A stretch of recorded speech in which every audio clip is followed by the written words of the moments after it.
may kasiyahan, may ngiti sa kanyang mukha. Kasama ang mga papel, mga laso at mga makukulay na kulay. Ang kanyang maliliit na kamay ay handa na para sa kasiyahan ng piyesta. Kinokolekta niya ang lahat ng kanyang mga gamit sa sining.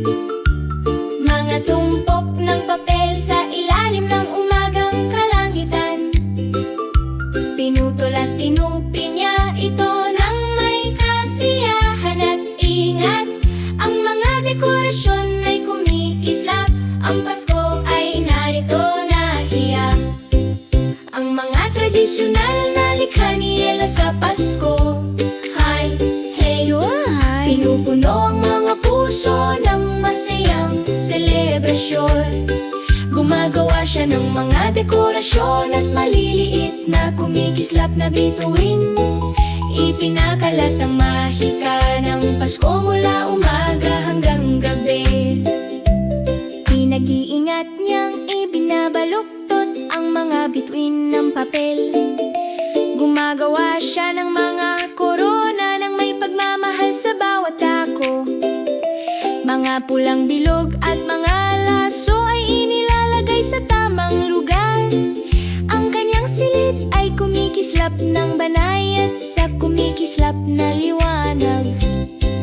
Ang mga tradisyonal na likha ni Ella sa Pasko, hi, hey, pinupuno ang mga puso ng masayang selebrasyon.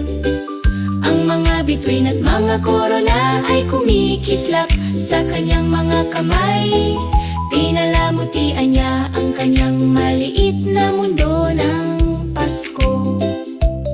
Sumusulat siya ng mga etiketa na may mga laso para sa maliliit na regalo. Ipinapadala ang mga dekorasyon at mga korona sa dingding. Si Ella ay humakbang paatras, ang silid ay mukhang maliwanag, puno ng init at liwanag ng Pasko.